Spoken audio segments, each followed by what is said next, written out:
Waiting for a visa by Baba Sahib Ambedkar. 6. There is one other incident more telling than this. On the 6th of March 1938, a meeting of the Bhangi community was held at Kasarwadi, behind wooden mills, Dadar, Bombay, under the chairmanship of Mr. Indulal Yadnik. In this meeting, one Bhangi boy narrated his experience in the following terms. I passed the vernacular final examination in 1933. I have studied English up to the 4th standard. I applied to the schools committee of the Bombay municipality for employment as a teacher, but I failed as there was no vacancy.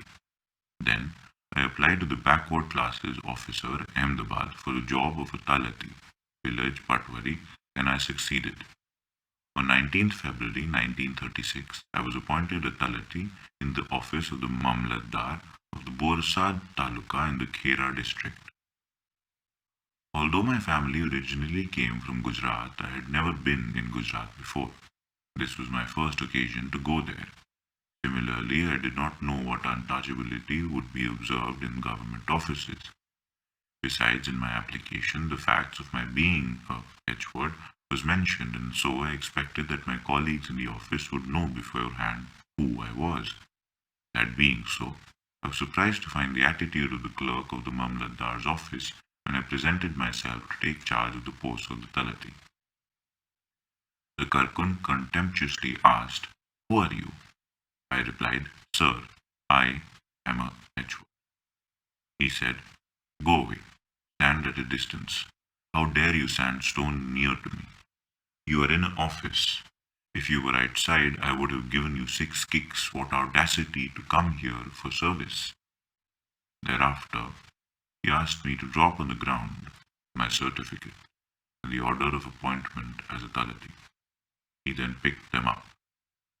While I was working in the Mamlatdar's office at Borsad, I experienced great difficulty in the matter of getting water for drinking. In the veranda of the office, there were kept cans containing drinking water. There was a waterman in charge of these water cans. His duty was to pour out water to clerks in office whenever they needed it. In the absence of the waterman, they could themselves take water out of the cans and drink it. That was impossible in my case. I could not touch the cans, for my touch would pollute the water. I had therefore to depend upon the mercy of the waterman. For my use, there were kept a small rusty pot. No one would touch it or wash it except myself. It was in this pot that he, the waterman, would dole out water to me. But I could get water only if the waterman was present.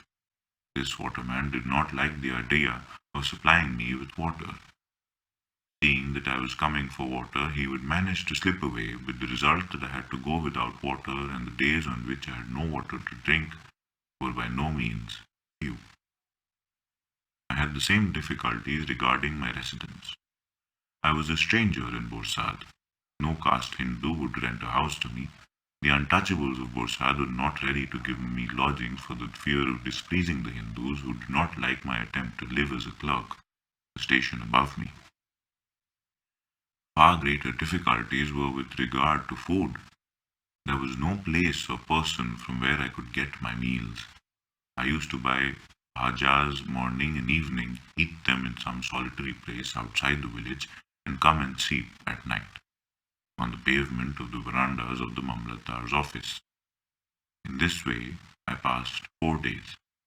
All this became unbearable to me. Then I went to live at Jentral, my ancestral village.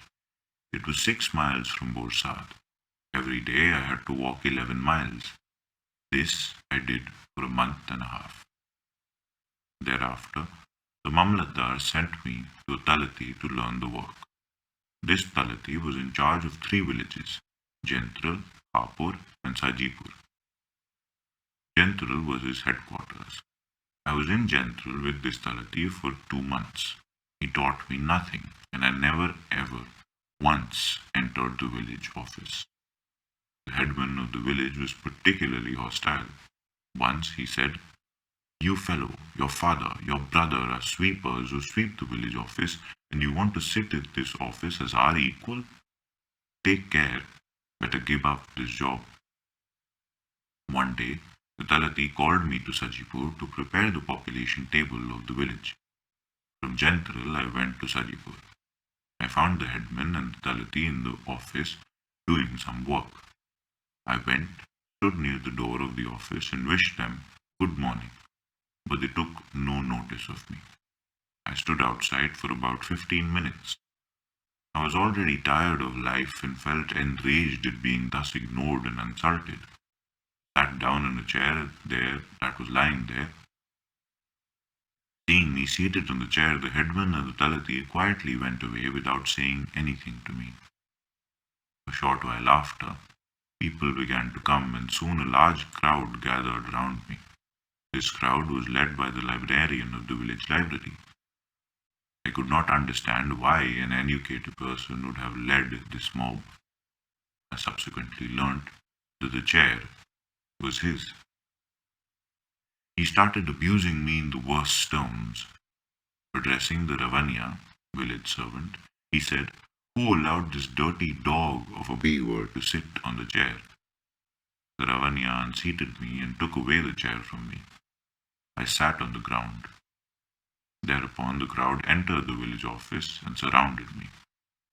It was a furious crowd, raging with anger, some abusing me, some threatening to cut me to pieces with dharya, a sharp weapon like a sword.